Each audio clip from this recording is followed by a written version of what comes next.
Bismillah. Kita akan melanjutkan membaca buku Sejarah 25 Nabi dan Rasul disertai kisah-kisah para nabi lainnya, memetik pelajaran tauhid dan akhlak mulia dari sejarah para nabi dan rasul. Penulis buku ini Ustadz Nizar Sa'ad Jabal LCMPD Hafidhahullah dan Aiman Umar Abdul Aziz Hafidhahullah. Penerbitnya Perisai Quran Kids. Alhamdulillah, kita telah selesai membaca kisah Nabi Ibrahim alaihissalam, Nabi Ismail alaihissalam, Nabi Lut alaihissalam, Nabi Ishak alaihissalam, dan Nabi Yakub alaihissalam. Kali ini kita insya Allah akan menyelesaikan membaca kisah Nabi Ayub alaihissalam. Baca hadisnya dulu yuk. Sahabat Abu Dzar Al-Ghifari radhiyallahu an pernah bertanya kepada Rasulullah sallallahu alaihi wasallam, "Ya Rasulullah, kam iddatul anbiya?" Qala mi'atu alfin wa arba'atun wa ishruna alfar rusulu min dzalika salasatu mi'atin wa khamsata asyara jamman ghafira. Wahai Rasulullah, berapa jumlah keseluruhan para nabi? Rasulullah sallallahu alaihi wasallam menjawab, bersabda, jumlah seluruh nabi dan rasul 124.000 nabi. Di antara mereka yang termasuk rasul sejumlah 315, suatu jumlah yang banyak. Hadis ini diriwayatkan oleh Imam Ahmad dalam Al-Musnad, disahihkan oleh Syekh Al-Albani dalam Al-Mishah dan As-Sahihah. Bismillahirrahmanirrahim. Kisah Nabi Ayub alaihissalam. Keturunan Nabi Ayub alaihissalam. Nabi Ayub alaihissalam berasal dari keturunan Nabi Ishak alaihissalam, putra Nabi Ibrahim alaihissalam. Jadi Ayub alaihissalam adalah cucu Nabi Ibrahim alaihissalam. Nabi Ayub alaihissalam adalah seorang hamba Allah subhanahu wa ta'ala yang pernah merasakan kenikmatan dunia yang sangat besar. Nabi Ayub alaihissalam juga pernah mendapatkan musibah yang berat. Nabi Ayub alaihissalam terkenal dengan kesabaran dan keikhlasannya terhadap takdir Allah subhanahu wa ta'ala. Nabi Ayub alaihissalam hamba Allah subhanahu wa ta'ala yang kaya. Ketika Nabi Ayub alaihissalam memiliki 2 buah ladang yang besar, salah satu ladang itu ditanami gandum kasar dan yang lainnya ditanami gandum halus. Kedua ladang Nabi Ayub alaihissalam itu benar-benar mendatangkan keberkahan. Kedua ladangnya itu menghasilkan gandum yang melimpah. Nabi Ayub alaihissalam menjadi kaya raya. Hasil panen dari kedua ladang itu dapat mencukupi kebutuhan seluruh masyarakat negeri Hauran, tempat tinggal beliau pada saat itu. Masya Allah. Bukan hanya ladang gandum, Nabi Ayub alaihissalam juga memiliki seluruh hewan ternak dan ladang pertanian yang terbentang di negeri tersebut. Beliau juga memiliki keturunan yang banyak. Namun, nikmat sebanyak itu tidak membuat beliau lalai kepada Allah subhanahu wa ta'ala. Nabi Ayub alaihissalam semakin bersyukur dan taat kepada Allah subhanahu wa ta'ala. Subhanallah, Nabi Ayub alaihissalam selalu mendapatkan keberkahan dalam kehidupannya.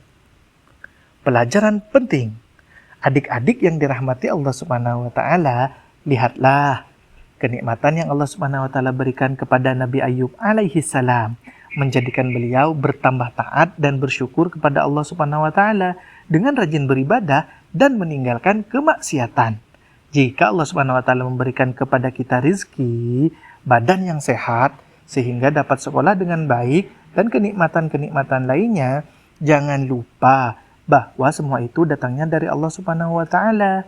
Semoga kita semakin rajin beribadah dan tidak berbuat maksiat kepada Allah subhanahu wa ta'ala. Ujian dan penderitaan. Setelah dikaruniai harta yang Allah subhanahu wa ta'ala berikan kepada Nabi Ayub alaihissalam, Allah subhanahu wa ta'ala memberikan kepadanya ujian dan cobaan yang cukup berat. Allah subhanahu wa ta'ala menguji Nabi Ayub alaihissalam dengan 2 cobaan. Pertama, harta Nabi Ayub alaihissalam yang berlimpah itu diambil oleh Allah subhanahu wa ta'ala, sehingga Nabi Ayub alaihissalam menjadi miskin. Kedua, Allah subhanahu wa ta'ala menimpakan kepada Nabi Ayub alaihissalam sebuah penyakit yang tidak pernah dialami orang sebelumnya. Karena penyakit itu, Nabi Ayub alaihissalam dikucilkan oleh seluruh keluarga dan masyarakat. Hanya istrinya saja yang masih mendampingi dan menyayanginya.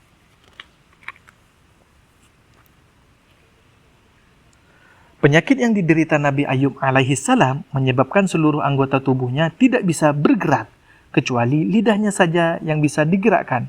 Meskipun demikian, Nabi Ayub alaihissalam tetap bersabar dan banyak berzikir kepada Allah Subhanahu wa Ta'ala. Nabi Ayub alaihissalam ridho dengan musibah yang menimpa dirinya. Beliau selalu berdoa kepada Allah Subhanahu wa Ta'ala agar mendapatkan rahmat dan ampunan dari Allah Subhanahu wa Ta'ala. Allah Subhanahu wa Ta'ala menceritakan kisah Nabi Ayub alaihissalam ketika memanjatkan doa kepada Allah Subhanahu wa Ta'ala. Dan ingatlah kisah Ayub ketika ia menyeru Robnya, "Ya Robku, sesungguhnya aku telah ditimpa penyakit dan Engkau adalah yang maha penyayang di antara semua penyayang." Quran Surat Al-Anbiya ayat 83. Nabi Ayub alaihissalam menderita penyakit ini selama 18 tahun. Silsilah as-sahihah, harta beliau yang tersisa semakin habis untuk keperluan sehari-hari. Walaupun tidak memiliki harta, Nabi Ayub alaihissalam memiliki istri yang salehah. Setiap hari ia merawat Nabi Ayub alaihissalam dengan penuh kasih sayang. Bahkan istri Nabi Ayub alaihissalam rela bekerja untuk mendapatkan makanan. Pada suatu hari, datanglah setan yang menyamar sebagai seorang tabib. Istri Nabi Ayub alaihissalam menyambutnya dan memintanya untuk mengobati Nabi Ayub alaihissalam. Akan tetapi, setan itu tidak mau. Nabi Ayub alaihissalam sebagai seorang nabi tentu bisa mengenali sosok setan yang menyamar itu. Nabi Ayub alaihissalam pun marah kepada istrinya karena meminta bantuan kepada selain Allah Subhanahu wa Ta'ala. Pelajaran penting. Pertolongan Allah Subhanahu wa Ta'ala. Kesabaran Nabi Ayub alaihissalam membuahkan hasil. Allah Subhanahu wa Ta'ala memberikan pertolongan kepadanya. Allah Maha Kuasa atas segala sesuatu yang ada di seluruh kehidupan ini. Allah Subhanahu wa Ta'ala memancarkan air dari bawah kaki Nabi Ayub alaihissalam. Dan Allah Subhanahu wa Ta'ala menjadikan air itu sebagai obat untuknya. Nabi Ayub alaihissalam diperintahkan oleh Allah Subhanahu wa Ta'ala untuk mandi dan minum dari air tersebut. Nabi Ayub alaihissalam pun melaksanakan apa yang telah diperintahkan Allah Subhanahu wa Ta'ala kepadanya. Setelah mandi, semua penyakit yang ada di sekujur tubuhnya hilang. Allah Subhanahu wa Ta'ala telah menjadikan air tersebut sebagai obat untuk kesembuhan Nabi Ayub alaihissalam. Bukan hanya kesembuhan, Allah Subhanahu wa Ta'ala juga mengaruniakan harta yang berlimpah. Bahkan kesehatan dan harta yang Allah Subhanahu wa Ta'ala berikan kepada Nabi Ayub alaihissalam melebihi harta dan kesehatan sebelum beliau sakit. Nabi Ayub alaihissalam dan istri beliau sangat bersyukur atas limpahan nikmat Allah Subhanahu wa Ta'ala. Pelajaran penting. Adik-adik yang disayangi Allah Subhanahu wa Ta'ala, pelajaran apa yang dapat kalian ambil dari kisah Nabi Ayub alaihissalam ini? Ada 3 pelajaran yang dapat kita ambil. 1. Allah Subhanahu wa Ta'ala akan menguji hambanya dengan sakit, kemiskinan, dan yang lainnya untuk mengetahui apakah hamba itu benar-benar beriman kepada Allah Subhanahu wa Ta'ala. 2. Sebagai anak yang soleh dan solehah, tentu kita yakin bahwa setiap ujian dan cobaan itu pasti ada baiknya buat kita semua. Untuk itu, kita wajib bersabar atas segala cobaan dan musibah yang menimpa kita.